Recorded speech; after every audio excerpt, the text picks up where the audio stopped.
Do I really understand the ripple effect of our seemingly insignificant actions? In her life review, Nekesha Burrell was shown three specific scenes from her life and how those actions shaped the future in ways she never could have imagined. I would so appreciate if you could comment in support of Nekesha sharing her story. And if you have a profound spiritual experience that you would like to share on the show, you'll find the link to apply in the description box. One final note, if you would like to receive a free gift from me, my free mini course, Connect to Your True Self, you'll find the link in the description box. You'll just have to enter your email and I'll send you my free mini course as a thank you for supporting my work and watching my podcast. Now, here's Nekesha.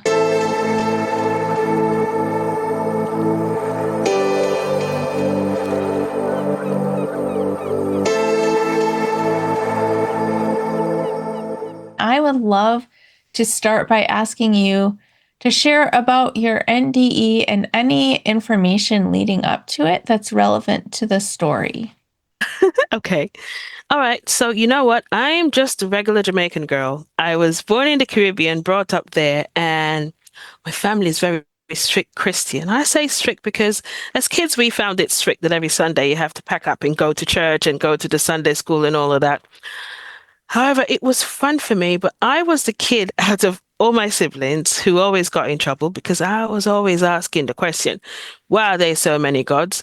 And the reason why I used to ask that is because I used to be told then, as I was growing up and going to church, there is in Jamaica, it's out of many one people.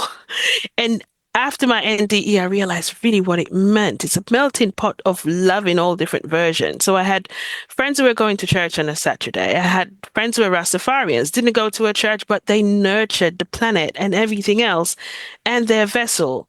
And I also had friends who were Jehovah's Witnesses and, all the faith that you can think of. But what I had a disconnection with was those people were meant to go to hell because they weren't worshiping the way I was. And I really used to get in trouble with that because I never understood it really.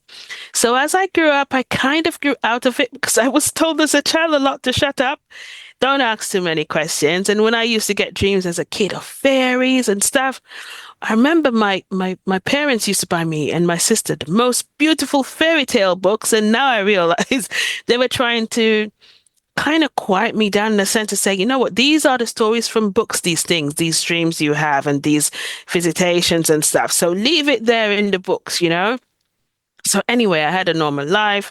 When COVID hit, I think it reawakened certain things within me. And I think with a lot of people, because you were really sitting with yourself. And, the only person you really don't bravely face, I believe, is yourself. And during that period, I had a lot of reawakening experience that kind of scared the bejeebies out of me in a sense. And it allowed me now to open up again as an adult to this world. However, I didn't digress too much into it, but however, I found that my guides kind of directed me to New York. And when I came to New York, I was just very gently tapping into meditation and trying to figure out what's the more that I didn't know of. So in 2021, around April, I was in New York and my family, everyone left their usual busy New York City where everybody left in a hustle that morning. And I was in New York on vacation at the time and I went to take a shower. And when I went in the shower, I remember I felt a tickle in my throat, just a tickle. So I had to sort, okay, I clear my throat. And when I went to do that, there was no breath. Absolutely no breath, just completely locked off. So I went into fight or flight, I think, because I remember I felt myself dragging the shower curtain down. And within that minute or moment, I had this memory that had no place to be there at that time of myself when I was leaving Jamaica the month prior. My partner in Jamaica, he's asthmatic. And I remember he had this asthma pump that he was livid and adamant, you have to take it with you to New York. And I was so annoyed. I was so upset. I don't need this. But anyway, for some reason, the guys orchestrated this probably. And in that moment, I had that memory. So I am hustling to get out of the bathroom, still gasping for breath. And I remember I put my hand down in my bag and I felt the pump. But then the next thought was, you don't know how to use it because I've never used one before. And within that moment, I'm still struggling for breath. I have the pump in my hand, and it's like everything just paused for a moment. And I had this other thought to myself, I'm going to die. My phone rings right in the minute of me losing breath. And another memory hit me within that nanosecond. When I just came to New York, I've always had Androids. It's my first iPhone. And this guy in the store, I don't know, he was like, he wanted me to get an iPhone to do the face recognition. I was so annoyed, but eventually I gave in. So I remembered asthma pump in the right hand, and I had the phone and I took it up in the other, but I couldn't press it because by then I think I was losing consciousness. But somehow I could hear his voice on the phone, which means the face recognition picked up, but it fell on the floor. And in that moment, I said to myself, I'm going to die because I have no breath. I'm not getting anything else. And I remember this like yesterday. I had this thought, the very last thought before I left this body. My sister and my brother-in-law is going to come home and find me naked on the damn floor. And I was livid and so upset with myself. And that was it. And I was no longer in my physicality. And I remember I was in this white space, the whitest white I ever seen. I never seen white like this, even to now. And as I was to have this thought, where am I? There goes my mother's mother, my grandmother, who died years ago. And by the time I was to ask her where I was, it hit me. I knew that I was home. And immediately around me, this white orbs just started to multiply around me. Now, okay, I'm Jamaican, so I'm this Christian girl. However, even within my faith, I didn't know the name of all these archangels or angels who were below. And there I was, as the orbs were populating, I was identifying each orb by the name of the angel. And I find that interesting thinking about it now because I never knew before. But anyway, it just felt as they started to populate, it felt as if the place or this space was just filled with angels. And then I knew where I was. I was back home. Melissa, the love, I don't know if it's love, the feeling that I got there. I knew I was pure energy because I did not perceive a body, first of all. But every so often, I try to catch this breath to kind of recuperate that feeling I had there. But anyway, it started to populate, and I all of a sudden realized I'm home. Now, over to the left, I realized angels, the way I perceive them here with wings and all of that, I could see them on the left in another area. But what led my attention there was this array of rainbow colors from them permeating these spirits, which I identified then as, people who passed on. And the moment I was to think to myself, what's that? I just had this knowing these are the souls who chose to come to the light. I found it interesting. I was like, oh my gosh, so what are they doing? It's spiritual rehab. So I was so interested looking at them, and it just seemed so loving. There was no judgment. It was just pure love. And it's like they're working through things on their own time, but it just felt so beautiful to me. And then I had the thought, so what happened to the ones who don't come to the light? And immediately I just had these knowing, oh my gosh, I knew exactly what happened to them. Maybe the life they lived or the choices they made, or they just didn't realize that they have actually left their bodies. And immediately I changed focus from over to the left to right in front of me. And there's this beautiful opening. It's like a doorway, but just made with clouds. And beyond it was this beautiful crystal city. I'll never forget it with the waterfalls on the side. And it feels as if it was almost inviting me in. It was so cool that I wanted to go back there to see what's this crystal city. And as I was to think about it, my grandmother appeared again in her apparition, and I didn't get to go there. But immediately it's like it feels as if I'm getting downloads or seeing probabilities of what's happening on Earth. But not only that, I'm getting to see choices that I made. And I remember I was seeing just flashes, as if I'm getting flashes, and oh gosh, I wish I had done that. Why didn't I smile more then? I wish I was kinder, but there was so much love around me. I'm the one who was judging myself. And as soon as I was to think, did you log every single thing I did? on to my right. Now, this angel appeared just the way I expect an angel to look with my physical eyes, with the wings and everything. And I immediately identified Archangel Raphael. But it felt like, you're meeting your long lost brother or something. Oh my gosh. And immediately, I think he allowed me to see before birth, while I was born, in the moments when I had an accident, that time when I nearly died, all these moments. And he was showing me that was me there. That was me there saving you from that. That was me there. And I realized, oh my gosh, you're my main guide. So while that was happening, and I don't know how long because there's no concept of time, I had this knowing that, okay, we're going to focus over to this area on the right. And by the time I was to think where it was, I was inside. Now, in this room, Melissa, it felt as if I was in this giant honeypot or bee's hive. I don't know what you call it, but it was like honeycombs as far as you can see, honeypots, that's the right word. And they were golden and pulsating. And as soon as I was to think, what are these? I immediately knew these are the memories of every single human being that ever lived. These are the jottings, I don't know what they call them, of every choice, every decision that they ever made. And as soon as I was to think that, Archangel Raphael allowed me to know that I was going to see three things from my life. And I thought to myself, well, everything I ever did, I'm only going to see three. I just want to take a break for a quick moment to thank you from the bottom of my heart for watching and supporting this channel. I could not put out this content without your support. Just watching and commenting and sharing the videos is huge. But you guys ask me consistently if there's anything else that you can do to show your support financially. And there is a way that you can support the channel and also get huge benefit for yourself. I have a community membership called The Sanctuary, which you can join for as little as $10 a month. I created The Sanctuary because people in the spiritual community tend to be very lonely. Oftentimes, people have deconstructed their faith. They've had an NDE or spiritual experience that they're afraid to share with people. And so many of us are looking for that safe space where we can connect with others like us, feel safe to share, and as an added bonus, grow together. And that's exactly what the Sanctuary is designed to be: a safe, supportive space.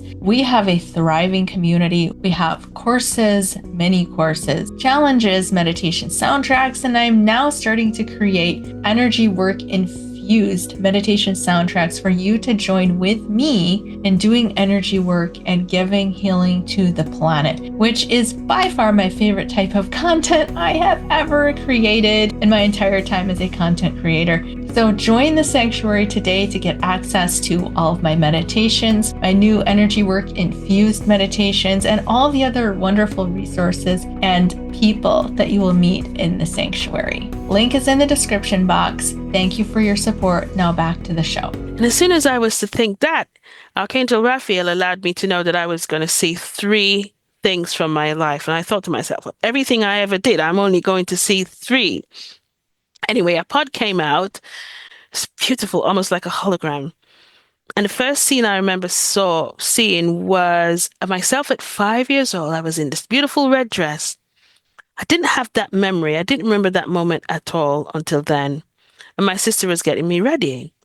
And I found interesting, I wasn't feeling how I felt. I was feeling how she felt. And she had this kind of sigh. And then I heard her thought that said, I will protect you forever. And I thought to myself, why are you saying that? Why are you thinking that? And they allowed me to go to her childhood to witness her experiencing something at a young age. It wasn't exactly the nicest thing for a kid. However, that night when she went to bed, she whispered a prayer to God. And she said, God, if I ever get a sister, I will protect her forever. And then these emotions flood me because between myself and my sister, she's the first one, I'm the last of four. So we have years between us. So I'm the one who always wanted to experience life and all of that. And she was like the strict mother archetype. And we're always battling. I love you, but why can't you let up? Just give me a chance. Okay, I want to go to England. I want to go to this. And she's always the one who's strict. And I was like, why can't you be a sister instead of acting like a mom? And I think within that moment, it was very important for me to feel the purity of her love. and understand exactly where it was coming from. And before I could digest that, that went, and then another one came. And I was in high school in Jamaica, and there was this young man who really, really fancied me. And it was Valentine's Day, and he brought me a rose. I didn't have this memory either, which irks me even now. I didn't remember it because it was so minute. But in the moment, they allowed me to feel how he felt. And when he was about to give me the rose, I think I felt embarrassed. I was in seventh grade, and I refused the rose. And they allowed me to feel how broken he felt. Oh, I can't believe I can't get through this point every single time. And I never understood how come something so minute, something that you say so senseless, it's nothing, but it absolutely broke his heart and I could feel it. And I felt so embarrassed of the choice that I made. And I kept saying, why didn't I just take the rose? And as soon as I was to, I guess dive deep into that feeling of regret, this beautiful orb just came out of nowhere. And I had this knowing, oh my gosh, that's his soul. And I got a chance, I think, to maybe make peace in a sense or ask for forgiveness. I don't know what happened then. However, after my NDE, I remember I sought out because I felt so bad. I wanted to meet him in person to say, man, I'm so sorry. But when I checked it out and asked, friends and family, they said he passed on years before. And that broke me even more. I was like, oh my gosh, thank you so much. You gave me a chance to do that there. And then that was gone before I was completely broken. And the third one was me in Jamaica again, in a supermarket in my 20s. And I didn't remember this either. And I was in the supermarket. There was an older lady in front of me, and there was a long line behind me. So I was directly behind her. And I realized then what was holding it up is as if she couldn't pay all her bill because I could see her trying to decide, okay, I can do without this. Maybe I can leave this. And in just a split second, something silly too, I just leaned over to the teller and I said, I'll pay for a bill, right? Anyone would do that. And in that moment, they allowed me to feel. She turned around to me and she held my hand and she said, thank you so much. Thank you so much. You answered my prayer. And I wasn't listening to what she was saying much because I just wanted her to go, right? And I remember I said to her, God provides, God works in mysterious ways. That's what I said. But the angels allowed me to feel that that day when she held me like this, she gave me something energetically. I had no clue. She exchanged something with me, and not just that, they took me to the night before when she was in her room and she whispered a prayer to God. She said, I don't know how I'm going to provide for my family, but I know you'll make a way. And they allowed me to feel that and to understand in that moment, within like the whole realms of heaven or wherever it is I was, I heard like marching, like there was an army. And then I heard boots on the ground. And immediately I got this download. Oh my gosh, we are boots on the ground for God, for love, for universe, for oneness. And I could see it within that one act in that moment. And they allowed me to see and feel how she felt, how much that concreted her faith in prayer and trust in. And not just that, they showed me three other children who lived next door who got fed from that groceries. And not just that, she has two children, one girl, one boy. And they showed me almost as if they were taking me into the future of this child. As an adult, she started to pay it forward also. Because that one act and the story that was told. And I think they wanted me to see that, to see the domino effect of our choices. Because my whole NDE experience there was showing me every choice that we make energetically, the ripple effect that it causes, it's either good or bad. And the moment that ended, I was out of that room. And then I'm back in the space. Archangel Raphael, my grandmother was there, and all these angels around me. And Melissa, I don't know how long, it felt like a lifetime. And I was just being fed with downloads and downloads of probabilities, things that happened before. I'm seeing myself before the birth experience on a soul level choosing to come to Earth. And I'm seeing the probabilities of what's happened on the planet now, the choices that were made on the planets before, and what catalyzed the destruction of those planets. And it's as if they were taking me to see, yes, There are predictions that will come, but they're not for you to feed fear. They were showing me how every time you think anything that's outside of love and nurturing yourself, energetically, how it feeds onto fear and my grandmother would perceive it and call it the shadows, not darkness, because it's just something that's not of love.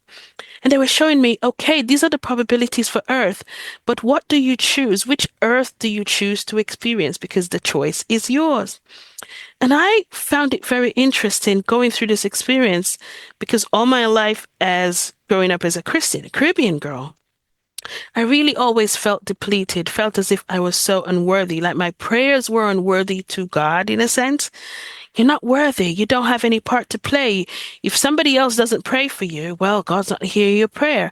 And I realized that no, it's not true. The moment you have a thought, a SOS call goes out. And we are the ones who are boots on the ground for those SOS calls. It's not as if they're only angels. They're angels with everyone. However, you also have a part to play as a human being. And they kept showing me these predictions and the probabilities and predictions of tsunamis. And they were showing me what is on Earth from a tsunami. Let's say the cure. And they were showing me the cures that are going to be unfolding in the next couple of years that came from the last tsunami. And they were showing me the earthquake and what it needs to unearth and the healing that comes from the volcano and all these things that Gaia also has a part to play. And I think for the first time, I got to see kind of between the cracks of everything that we become so fearful, the catastrophe, to understand that healing comes from it if we choose to perceive that. And by the time I think, I don't know how long it was, I'm getting all this information. And I started to focus on this big archway. I was like, I so want to go where that crystal city is. And the moment I start to think about it, my grandmother appeared again. And she said, it's time to go. I was so annoyed. And before I could argue with her, I was away from there. And now I'm in this dark space. But it wasn't scary. It kind of felt like this is where everything starts in a sense, because it felt as if everything that I'm thinking has already started to manifest in a sense. I'm creating this, anything that I'm thinking about is being created. And as I was to think, where am I?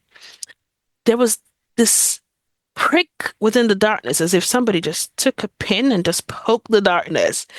And as it started to expand, I started to feel the breath in the physical body. And it started to expand, and I keep feeling it more until I started to feel my fingers and my toes.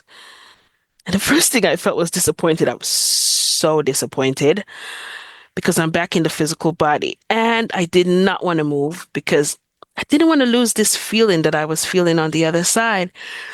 And the next thing that crept in by the time I started to feel all my body was fear. I was like, what just happened? I can't tell anyone about this. This is absolutely crazy. And as soon as I was to think to myself, did I just really see my grandmother and the angels and all these things that I just saw? And immediately I had this breath that almost felt as if it breathed me. I don't know how else to explain it. It was like, and with the out breath, it's like everything came back to me, and I realized, oh my gosh, I just saw my grandmother and the angels, and I know exactly how to save the earth, which was kind of crazy. So on the left side, I can hear my partner on the phone still screaming his head off. I didn't want to move. I did not want to move too suddenly because I didn't want to lose this feeling. So I turned to the side and I said, I'm going to be okay. It's okay. And by then, the door was opening. My brother-in-law was coming in because he called him to take me to the hospital. And I'm trying to tell both of these people because I don't want to get up. He's trying to jack me off the floor. I want to stay on the floor because I want to keep this feeling. And I'm saying, I'm okay. I just talked to Nana. And guess what? I saw the angels. And the first thing that I realized, I was feeling his fear. I was like, I'm feeling your fear. I'm like, why are you so fearful?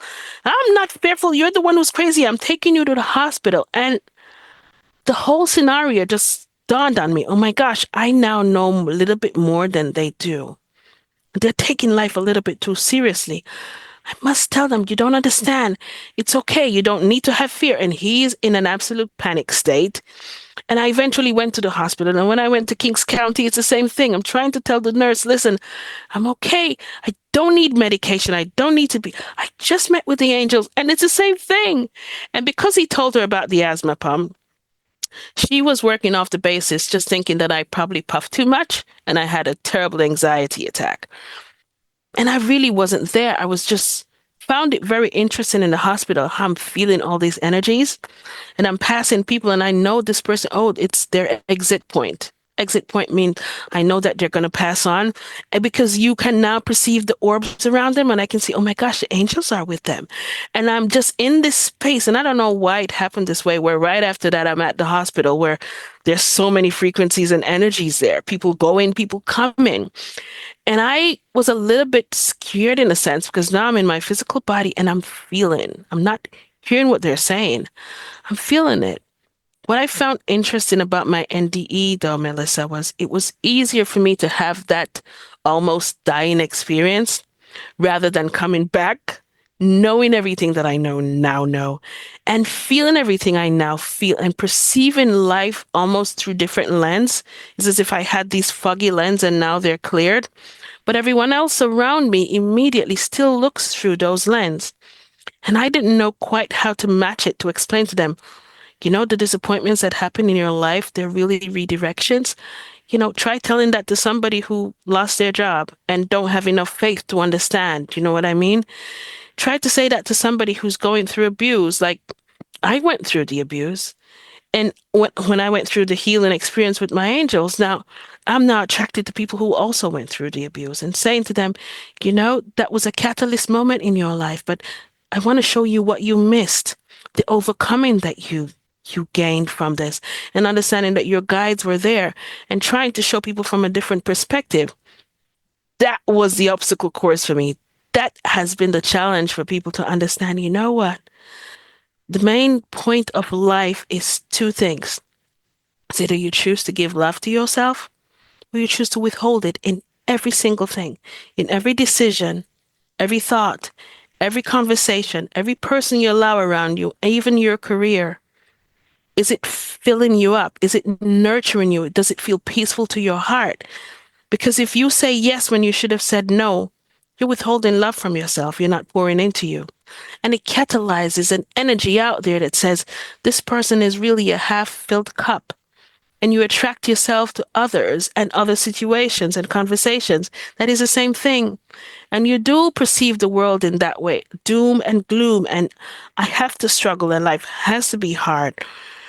And what I came back understanding and proving beyond a reasonable doubt is it was simply my perception on life, on expecting everything to be hard, carrying the weight of ancestry and society that says, I need to fit into this identity I place myself in, this entrepreneur who, whenever you ask me who I was, that's the first thing I would tell you. I'm an entrepreneur and this is what I do.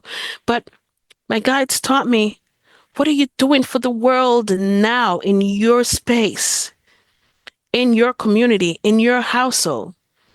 Are you living the life trying to just do the 9 to 5 grind? And in the morning when you wake up, you miss the smiles of your children, where God is trying to show you this is the abundance that you are.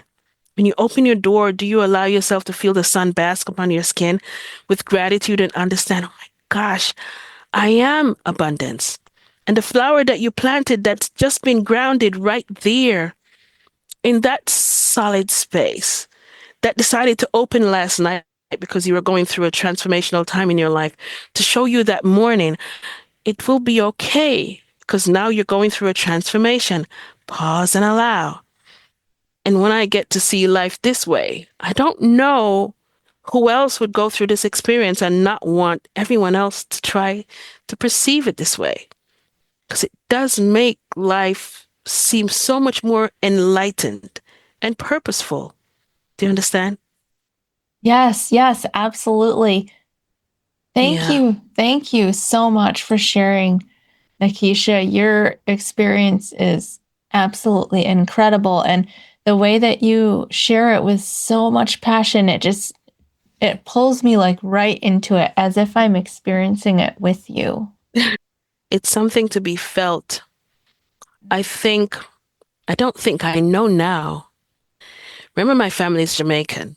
Mhm. So my biggest challenge and obstacle course was to get my family to let go of the fear that they had, because they were really thinking of check me into a psychiatric ward because I'm telling them these dreams and these predictions that I was getting. And at first, I did it out of ego because I wanted to prove to them I know these things. And my guides checked me down really quickly to say, no, you're not.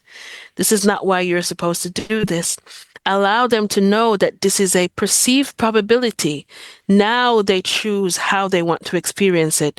Those who pray, let them pray. Those who meditate, let them meditate. Because what's coming is not something to cause fear, it's to allow them to ground themselves in faith. And I find that when I used to post it on my family group, they wouldn't answer in the family group. They would call me one on one and say, did you watch the news? And I'm like, no, because I don't watch the news anymore. And they say, that thing that you said, it's happening. And I said, yes, it's happening, but it's not as bad as it was supposed to because people actually anchored down and they chose differently. And I would still feel the fear. And my mother would not have a conversation with me about it. Whenever we would talk about it, it would always end up in something kind of misunderstood because in the Christian faith, there's a thin line, according to them, between light and darkness. And they don't understand that the angels explain, feel to your heart. Don't judge the messenger. Feel into your heart what the message is. Does it resonate with you? And according to the faith that I was brought up in, the dead has nothing to do with the living. And I'm talking to my grandmother. But I cannot disqualify that because my grandmother guided me, saved my daughter's life before she was born, saved my father from a heart attack, saved me, actually directing me along with my guides to a cancer, to stage one cancer that I never knew was festering. That just I don't know, synchronistically, just worked it out exactly for me to know. And I'm trying to explain to her, and she's saying it's a devil, it's a devil. And I said, you know what? One day, a couple months after, long after, my mom called me one day and she said, you know what? I don't know when I'm going to die, and I have four children. And I want to know before I die that all four of them are following God or following the light. And I was livid. Thought to myself, this is my only chance to explain to her so she can, rest her heart. And in that moment, I had her on a video call. And when Archangel Michael, each angel that I have, the essence of them, I know now how they feel when they're coming in a sense, or when they're around me or want to bring a message. So Archangel Michael is one that enters from my crown, the energy, down to my spine. And I felt it. I was like, Mom, I'm getting a message from Archangel Michael. And she was livid. I don't want to hear about any of this thing. I was like, just give me a chance. And I'll never forget this moment because it's something that I got to spread to the world, I think. And by the time I did it, I put the phone down and Archangel Michael had me on this cloud visually. And I remember I saw this boy stretching out and I thought to myself, oh my gosh, if he takes 1 foot, he's going to fall and nobody's going to be there to help him. And as soon as I was to focus on that, Archangel Michael said, I don't know why human beings choose to always look high and far for God to save them when God is actually within them. And as soon as I was to think about that, he said, look. So when I looked, I was no longer in the clouds. I was looking at this huge white mansion. I'll never forget this. As soon as I was to think, what's that? I was inside the doors. And when I got inside the doors, there were infinite amount of doors on both sides, beautiful golden arch doors all the way down.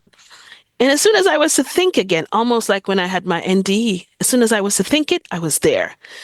So as soon as I was to think it, I was through the first door. And this was the exact replica of my mom's church in Jamaica with the organ and everything and the people singing and playing. And the angel said to me, do you feel God in this room? And I was feeling really good. I was like, yes, I feel God in this room. And by the time I was to think about that, I was outside and in another door. And in this room I could smell the incense. I knew I could smell it. It was nice and we could hear the drums. And I knew this was another religion. And he said, do you feel God in this room? But I could. I could feel the gently love and everything in there. And he took me into another room and it was more, I don't know, maybe like an Indian culture with the dance and all of that. And he asked the same question, do you feel God in this room? And I said, yes.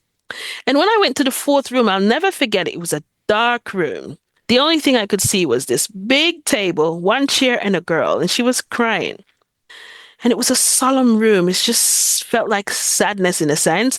And she was slumped over crying.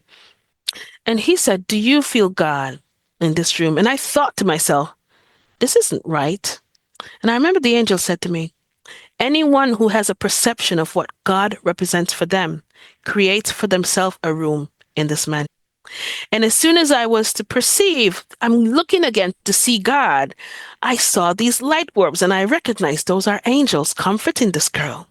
And immediately I could feel the love permeating from this room. I said, yes, because I could feel God in that room.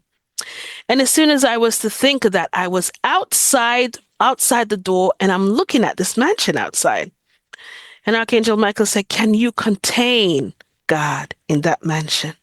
And I was about to say yes, because I just experienced it. However, before I could answer, the mountains, and I remember the trees, and I'll never forget, I started to hear the birds singing. Everything just started to populate around this mansion. And I realized to myself, oh my gosh, God is also all of that. Everything started to form. And I said, no. And by the time I was to say no, I was taken further up, a little bit off the earth.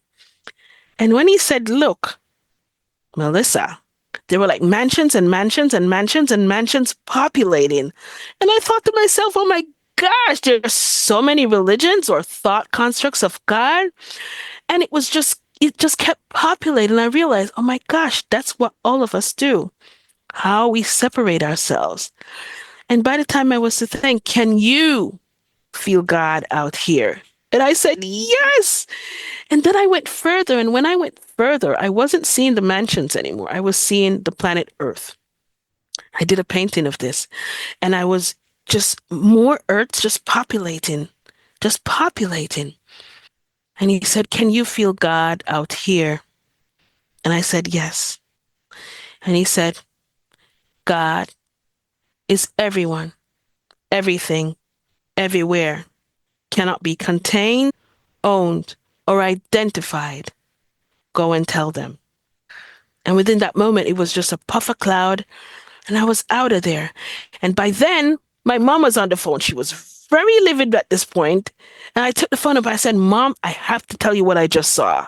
And Melissa, this woman that I love with all my being, never stay quiet when you talk about religion because she knows religion to the T. And when I started to explain to her what Archangel Michael just said to me, she was quiet the whole conversation. And then I just heard her take a breath and she said in her Jamaican language, all right, then, I'm going to my bed. Now I know you're talking to God. And that was it. She hung up. She didn't wait for me to say bye, good night, nothing. That was it. But what I felt in that moment, Melissa, I didn't feel the fear in her anymore. That analogy or explanation that the angel gave me totally stripped from her the fear that she had that, oh my gosh, she's going for the devil or something or whatever. She finally understood somehow in her own way that, you know what, maybe there's something here. Maybe we really are trying to contain a construct of love, of God, of universe, whatever people want to call it, that cannot be contained. Do you know what I mean? And from that day forward until this moment, I can have a conversation with my mom and I just feel permeated of love and awareness. And I don't feel judgment and I don't feel fear anymore. And from that moment on, I said to myself, okay, it's now time to talk. Because I always said, I don't want to go out there and talk about this. And then they tell me you gave your mother a heart attack. So that was like my entry into saying, okay, now I'll talk about it without apology to anybody who's willing to hear, because it's something I believe that everyone needs to understand. We're moving into a phase on this planet now, and I'm not very inclined to come and talk about all the predictions that I see. Why? I talk about them only when the angels show me the unearthing, the growing, the healing that will come from it. Or the mirrored effect, most times they will say, the earthquake, what that's coming. Yes, it's coming. And it doesn't have to be as catastrophic as it's supposed to be. You choose how you want to experience that earthquake. But now look at yourself. What in your life do you need to unearth that is not serving you anymore? That's how they turn it around to say what's happening on the planet, what Gaia does, is also mirroring what we need to do for ourselves. Do you understand? And it's just an absolutely beautiful journey just having these conversations and knowing, knowing the moreness of life and the moreness of what people, identify as God, understanding that God is so much more, and that that light really, if you could visualize yourself and everyone around you with this beautiful light orb in your chest right here, that's how you are perceived. That's how your guides perceive you. And most of us, all day long, we do this. We shrink our light because we're afraid we don't fit in. If we talk, we won't fit in, or they won't accept us. Oh my gosh, I'm going to lose my identity. If I simply choose today to pour into me, if I choose to stand in my truth and my power, well, maybe I'm going to have to lose my job. What am I going to do then? And the angels say, pause and trust, because every human being, every cell on this planet came with an intuitive gift for this world. And we must get to a state, especially now, where we tap into that again. What creativity feels like play? That's what the angels would say. What creativity allows you to lose the traction of time? Something that you get into probably when you're editing your videos. You don't realize that the time went, because within that moment you are channeling. Within that moment you are connected to your light and your heart is at peace. How many of us on this planet right now can say that about ourselves? Well, it means that you're choosing to withhold love from you. How long are you going to take before you start to pour back into you, where you can start to see life from a different perspective and not feel as if the currency that you are, your energy currency, that you're absolutely giving it away for free? I remember I had this session with somebody recently, and then the guides came through for her. She's very successful. He said to her, well, you know what? Would you go into a store and purchase something that you completely detest with your earned physical currency? She said, absolutely not. And the guide said, well, why do you freely give away your energy currency? Why do you say yes when you know your heart says no? Why do you decide to sit in this situation where you are, where every day it depletes your energy so much that now your body is showing you physically? Why won't you simply make the choice? Now I will choose to pour into me. Simply start with a hug of yourself. I love you. You deserve. And then take one step forward every day, pouring into you by your choices. And I don't think that's what she wanted to hear. But by the time they were done, she understood. And she said, how did you know? I said, I didn't know that. Your guides knew that. And that's why you're here. Because they want you, before you go to this burnout, to understand it's not serving your heart. And when you finish with this beautiful earth process, the angels would say, life on earth is like walking on sand, which I love. And you can stop if you want to build sand castles and pick up the rocks. Try not to put the rocks on your back of, greed and hate and anger, because they're really not yours. They're just left there. You can walk past them. And when the death experience comes, just imagine it's your feet stepping into the water of infinite life. And I said to her, when you go to that edge of that sand to step in the water when your time comes, you will not die alone. There's always going to be this beautiful guiding light of all the people you ever loved there, including your pets and everything. But how do you want, when you go to infinite life and you look back on this beautiful earth experience you had, how many times you chose not to give love to yourself? How will you feel then? And she finally understood. Oh my gosh. And she started to talk all the things happening to her body. And I said, it's not me who's doing it. Your own heart is ready for you to pour into you. And so many of us on this planet forget that very easily. Why? Because we want to fit in. Because we're taught that we need to struggle in order to make it, to be successful. How many things from this planet are you going to take with you? When you sit feverishly to yourself and just see somebody for the first time and send the energy of hate to them without knowing who they are, without seeing the light right here, by looking at somebody with a child that I dislike this very much, where they say disabled and on the spectrum and all these things, because they actually came here to teach us something. They did not come here to be fixed or identified. When you see that on a soul level, you realize, oh my gosh, that's an advanced soul who chose this earth path as an autistic, as a child on the spectrum, as somebody who you don't call normal, to break down the structures of what we say identity. This is the right identity to be a human being. And immediately in our minds, we start to judge, oh my gosh, I'm so happy I'm not that parent. How does that child manage? You know how they managed? They chose not to forget that they're loved. And they came here to teach us love beyond boundaries. It's amazing when the angels show you the energy that you imprint when you look on a child who's like that or an individual and you send an energy of pity to them. They say, what will that do to them? Energetically, you're causing more shadows in this world. Look at them and understand the love that they came to give because they came to show you that love is beyond words. That's why they don't speak. Their souls chose not to speak. Their souls chose not to walk upright and have the full five fingers and toes functioning. Their souls chose to teach you that unconditional love has no boundaries and no identity. It just is. This is what we forgot. And I had some pretty tedious lessons with this when I realized, oh my gosh, I'm an empath. I always say that. My guides taught me one day in the park. Yeah, but although you're empathic and you are watching all these beautiful children in their own identified ways as spectrum, there was a moment that you looked on one of them and said, oh my God, it must be hard. And they showed me energetically why that child started to act up. They said, your energy did that. So imagine a whole nation of people who are sending their energy somewhere else of hate and pain. You know what I mean? Imagine what that does to that counterpart who receiving it. So when you have a thought and when you choose not to give love to yourself and others, everything that you experience in this world is because of your choices. And I'll never stop saying that because I've witnessed it and I've seen how a simple change of choosing instead to pour love and look at another person as an aspect or a mirror of yourself. And slowly you see these beings and these structures start to fall.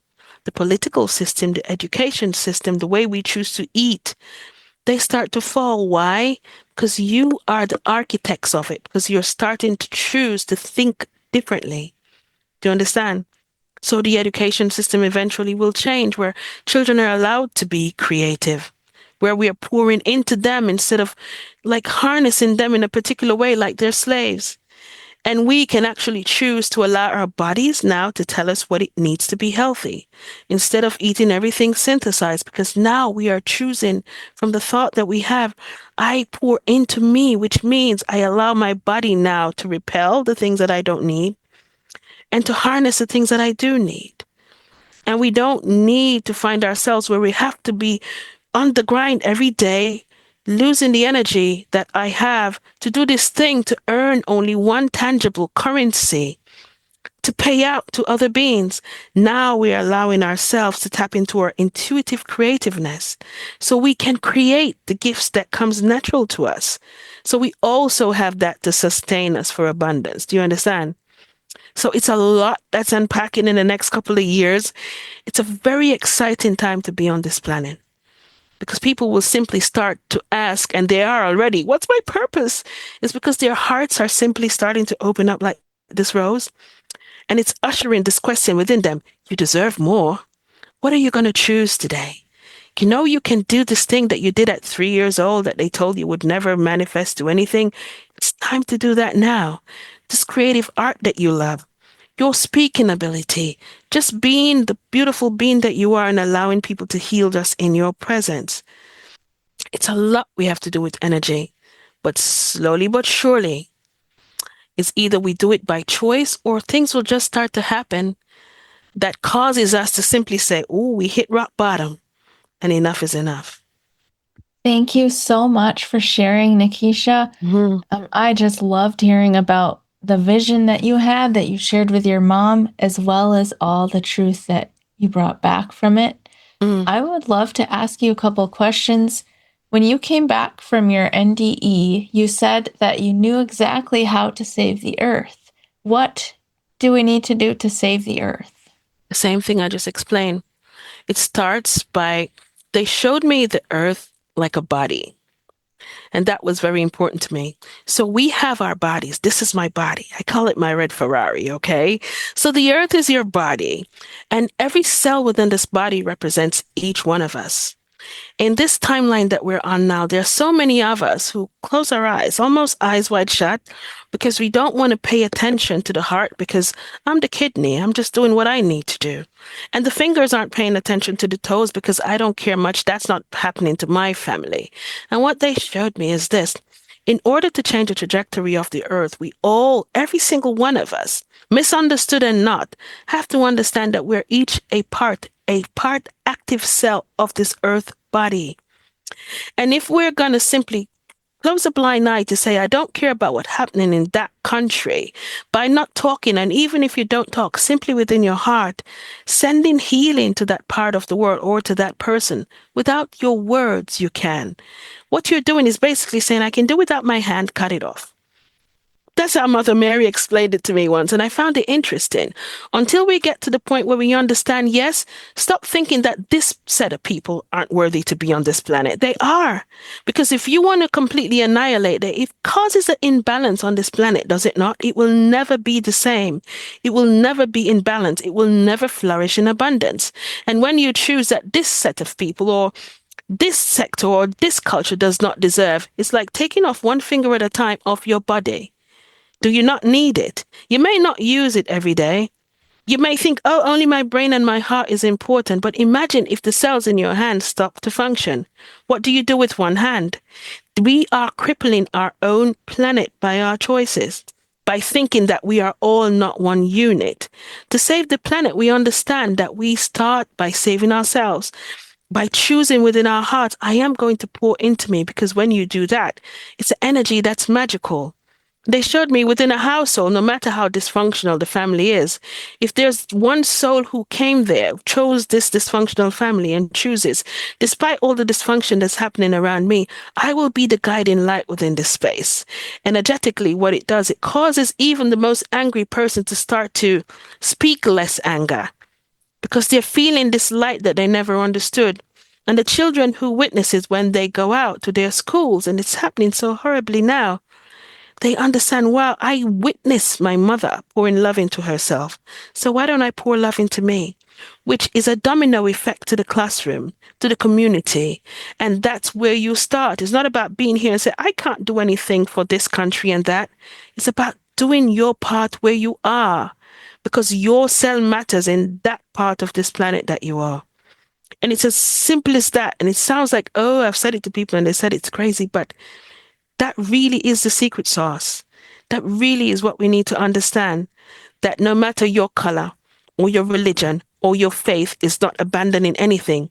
It's understanding that we all are loved and deserving of the same. And the moment I look on you and think that you don't deserve it, it's the moment I also choose to withhold love from myself. Because you mirror me.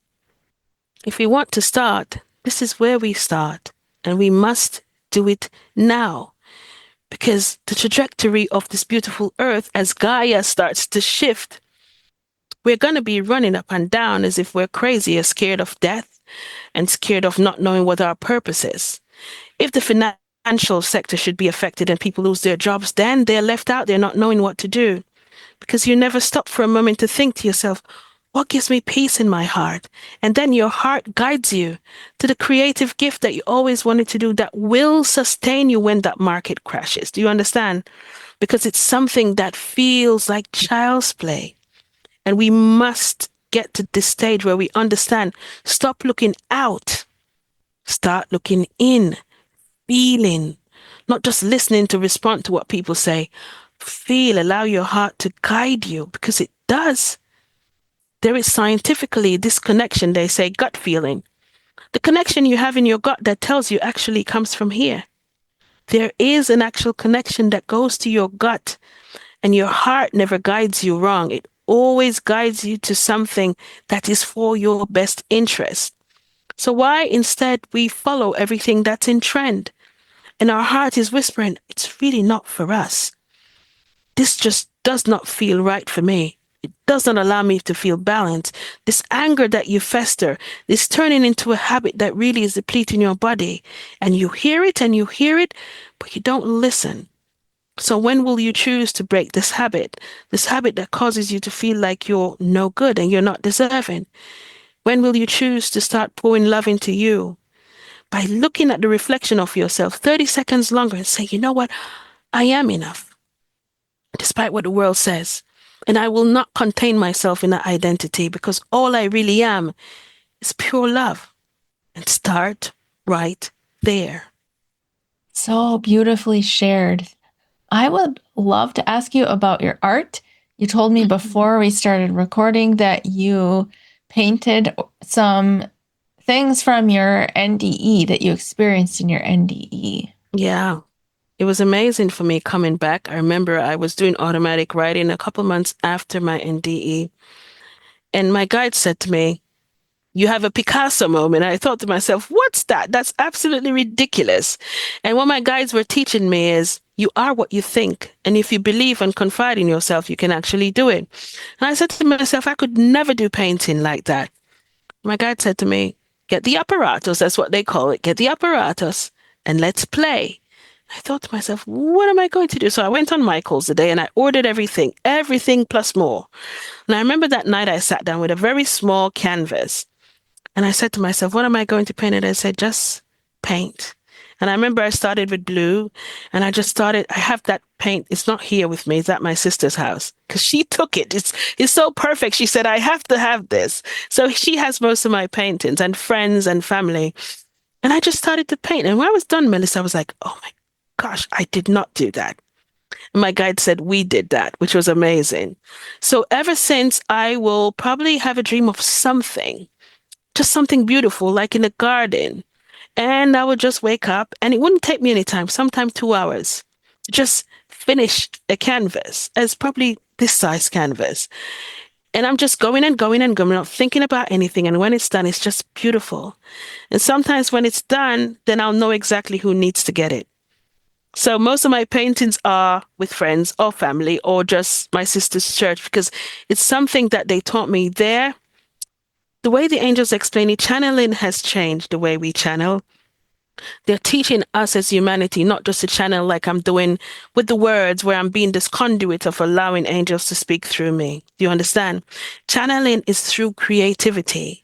So the person who does the art, who does the painting, and you get lost in time, it's channeling, but not just that. When you channel that way, allowing your heart to be poured into it, it's energetic. So the person who needed it already was on the other side before you started to do that painting or to do that track or to write that poetry, whatever it is you were doing. It's an exchange you're giving of yourself, of pure love. And when that person receives that, you have no idea how healing it is to them. And they explained to me they've changed the way how this world would perceive, let's say, the awakening, because we all are really boots on the ground. And my guides call it the quiet revolution because we're quietly, not like World War III that everyone expected, we're quietly revolutionizing how things are supposed to go. People expect doom and gloom. No, tap into your creative self and do it from the place of your heart. When you do it, the sound, the song, whatever you do creatively, even if you're a farmer, when you take that produce out of the earth, it heals because energy goes exactly from your heart to the person who receives it. So that's what I did with my painting. So everyone who's had them so far said, oh my gosh, when I come in and I look at it so healed. And I smile to myself, I say, yeah, because that's the purpose, because you just know. Could you tell me about those two paintings that are behind you? This one is Gaia, and it's this painting I did the first time I channeled Gaia, which is the earth. And it kind of scared the bejeebies out of me because I thought to myself, she's not an angel. What's going on? But she just came out one day and said, I am ready to change my dress. And I was interested about it. But the way I perceived her was in this dark space. Remember the dark space I told you about? She was in this darkness, and all of a sudden it was just this beautiful being in this beautiful dress, but it was black. And as soon as she started to talk to me, around her was this beautiful halo of gold light.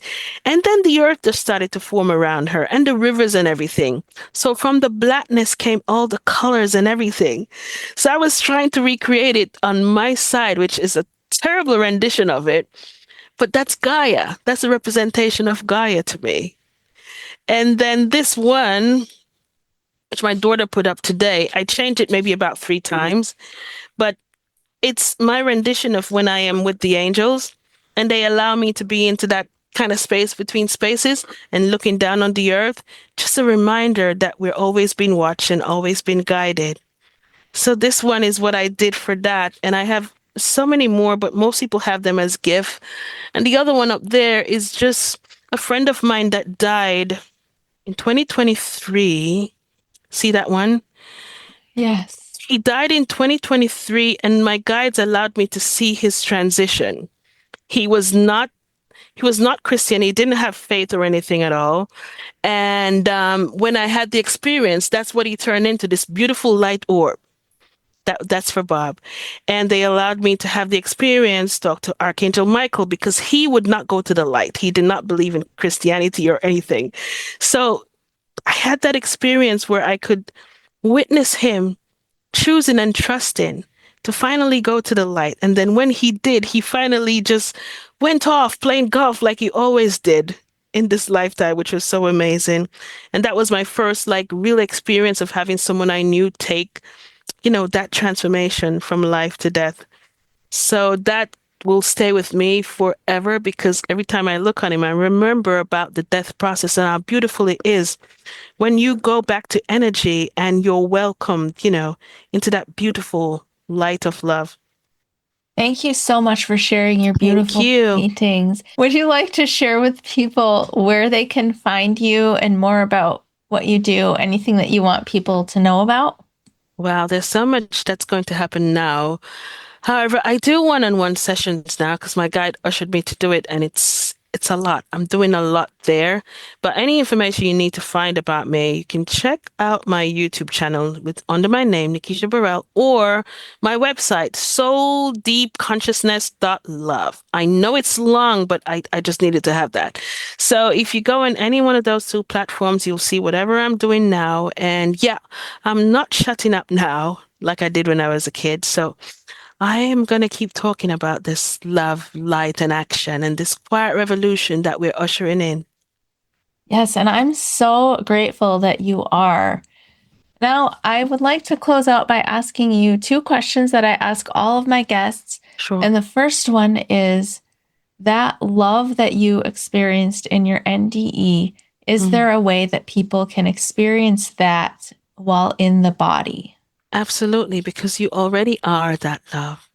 My guides kind of teach the people who sit before me to remember your breath and not hyperventilating, just simply taking this beautiful inhale and exhaling in a way that it feels as if it's caressing your entire physical being. And in that moment, just simply place your hands on your heart and say, allow me to perceive your presence. That's the presence of you, the presence of the light that you already are. And the more you will do that, the more it awakens within you because now you acknowledge that you are light and you're not seeking anything outside of yourself to be whole because you are already whole. Remember that the breath that you breathe is not just air, it is your consciousness, your direct connection to source. And as often as you can, even if you're perturbed or you're stuck in traffic or you feel as if you're getting a little bit off balance because you're angry, within the pause moment, just allow yourself to breathe. Beautiful breath. And allow your heart to soothe you and your guides to just redirect you from that path of being in balance. And that's it, because you are already love. And my final question is if you could give one message to everyone on the planet, what would it Mm, be? my gosh, it's time. It is time to pour into you. It is time to pour into you so much that the world feels it because you deserve it. And no matter what happens, no matter the distractions that happens in your life, I know we have not had a earth journey that is lacking of excitement, but I don't know, on a soul level, we chose this path to just do these things, but consider everything in your life as an obstacle course and consider every disappointment as a redirection and everything that you've set up that you thought would be perfect as something that guided and protect you. And whatever phase you're going through in your life right now, just know you're either holding space for somebody else to witness something that you're going through, this bravery that you are, or you're learning a lesson to your mastery. But either way, no scenes in your life is wasted. Now you choose. Do you want to allow one scene of somebody else who chose to withhold love from themselves that draw you right into their path to cause you to continue withholding love from yourself for the rest of your life? Or are you ready to simply allow yourself to see that during those times you overcame it and the person you are now deserves unconditional love?